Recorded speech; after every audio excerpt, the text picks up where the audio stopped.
സംസ്ഥാനത്ത് വീണ്ടും കാട്ടാനക്കലി. ചാലക്കുടി അതിരപ്പള്ളിയിൽ വയോധികനെ കാട്ടാന ചവിട്ടിക്കൊന്നു. വൈശ്ശേരി സ്വദേശി മോഹനാണ് കൊല്ലപ്പെട്ടത്. കൃഷിയിടത്തിലിറങ്ങി ആനയെ തുരത്താൻ ശ്രമിക്കുന്നതിനിടെ ആന ആക്രമിക്കുകയായിരുന്നു. ഈ കാട്ടാനയുടെ ആക്രമണത്തിൽ പ്രതിഷേധിച്ച് അതിരപ്പള്ളിയിൽ നിന്ന് ഹർത്താൽ ആചരിക്കും. ഇന്ന് രാവിലെ 10 മണിക്ക് ചാലക്കുടി ആനമല അന്തർ സംസ്ഥാന പാത ഇവർ ഉപരോധിക്കുമെന്നാണ് വിവരം. ഇപ്പോൾ തൃശ്ശൂരിൽ നിന്ന് ശ്രീജിത്ത് ശ്രീകുമാറിനും ചാലക്കുടി സെൻറ്റ് ജെയിംസ് ഹോസ്പിറ്റലിൽ നിന്ന് ആൻമരിയ സണ്ണിയും തത്സമയം ചേരുന്നു. ആദ്യം ശ്രീജിത്തിലേക്ക്. Sreejith, good morning. വല്ലാത്ത ഒരു ഷോക്കിംഗ് ന്യൂസായി പോയല്ലോ. യഥാർത്ഥത്തിൽ ഈ സർക്കാരുകൾ മാറി മാറി വന്നാലും ഈ കാട്ടാന ശല്യത്തിന് കുറവില്ല.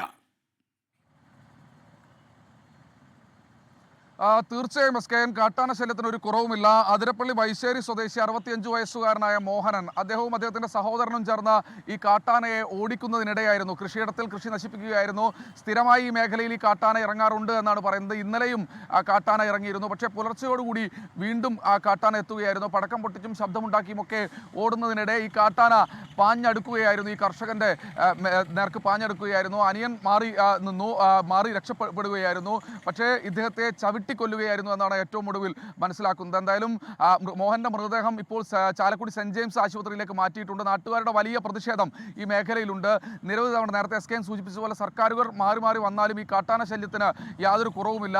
ആ സമയങ്ങളിൽ, അതായത് ആളുകൾ മരിക്കുന്ന സമയങ്ങളിൽ ഏതെങ്കിലും തരത്തിൽ പണം കൊടുത്ത് ഈ പ്രശ്നം താൽക്കാലികമായി അവിടെ പരിഹരിക്കും എന്നുള്ളതല്ലാതെ ഒരു സ്ഥിരം സംവിധാനമില്ല. സോളാർ വേലി അടക്കം കെട്ടി അത് കർശനമായ രീതിയിൽ സംരക്ഷിക്കണം, ആളുകളെ സംരക്ഷിക്കണം, ആളുകളുടെ ജീവൻ സംരക്ഷിക്കണം, കൃഷി സംരക്ഷിക്കണമെന്നൊക്കെ നാട്ടുകാരും കർഷകരും നിരവധി തവണ ആവശ്യപ്പെടുന്നതാണ്. പക്ഷേ ഒരു ഘട്ടത്തിൽ പോലും അതിന് തയ്യാറാകുന്നില്ല എന്നാണ് പറയുന്നത്. എന്തായാലും അതിരപ്പള്ളി താലൂക്കിൽ ഇന്ന് ഹർത്താൽ, അതിരപ്പള്ളി പഞ്ചായത്തിൽ ഇന്ന് ഹർത്താൽ ആചരിക്കാനാണ് ഇപ്പോൾ ഏറ്റവും ഒടുവിൽ അവിടുത്തെ നാട്ടുകാരുടെ നേതൃത്വത്തിൽ തീരുമാനിച്ചിരിക്കുന്നത്. പൊതുപ്രവർത്തകരും ഈ ഹർത്താലിന് പിന്തുണയുമായി രംഗത്തെത്തിയിട്ടുണ്ട്. 10 മണിയോടുകൂടി ആനമല അന്തർ സംസ്ഥാന പാത, അതിരപ്പള്ളി ആനമല അന്തർ സംസ്ഥാന പാത ഉപരോധിക്കാനാണ് നാട്ടുകാരുടെ ഒരു തീരുമാനം. കാരണം ഈ വിഷയത്തിൽ ഒരു തീരുമാനം ഉണ്ടാക്കാതെ ഒരു കാരണവശാലും തങ്ങൾ പിരിഞ്ഞു പോകില്ല എന്നാണ് പറയുന്നത്. നമുക്ക് കഴിഞ്ഞ ദിവസം വയനാട്ടിൽ നമ്മൾ ഇത് സമാനമായ അവസ്ഥ കണ്ടു. സംസ്ഥാനത്തെ കാട്ടാനക്കലിക്ക് ഒരു ശമനവുമില്ല ഈ ഒരു ഘട്ടത്തിൽ എന്നാണ് മനസ്സിലാക്കുന്നത്. വൈശ്ശേരി സ്വദേശി മോഹനൻ എന്ന 65 വയസ്സുകാരനാണ് ഏറ്റവും ഒടുവിൽ കാട്ടാനയുടെ കലിക്ക് ഇരയായി ജീവൻ നഷ്ടമായിട്ടുള്ളത്. അദ്ദേഹത്തിന്റെ മൃതദേഹം ചാലക്കുടി സെൻറ്റ് ജെയിംസ് ആശുപത്രിയിലേക്ക് മാറ്റിയിട്ടുണ്ട്. SKN.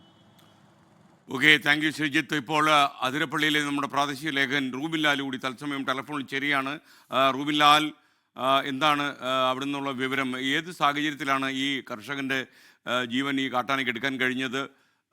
കാര്യം ഈ RRT സംഘം പോലെയുള്ളവരെ ഒന്നും അറിയിച്ചിരുന്നില്ലേ?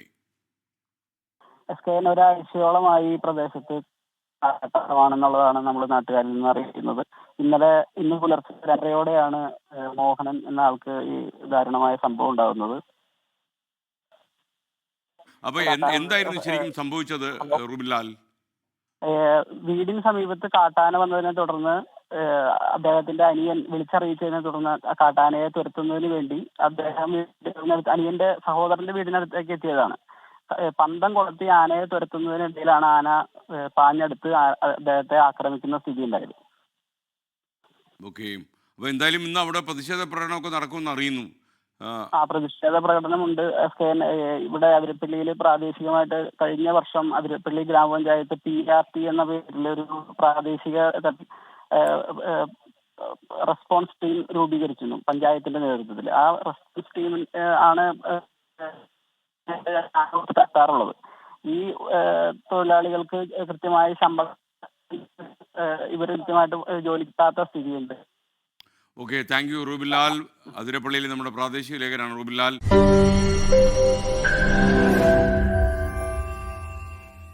ലോകത്തെവിടെയായാലും ഏത് സമയത്തും 24 വാർത്തകളും ഓഗ്മെന്റഡ് റിയാലിറ്റി പാക്കേജുകളും എക്സ്പ്ലെയിനറുകളും വിശദമായി കാണാൻ ഞങ്ങളുടെ YouTube ചാനൽ നിങ്ങൾക്ക് സബ്സ്ക്രൈബ് ചെയ്യാം.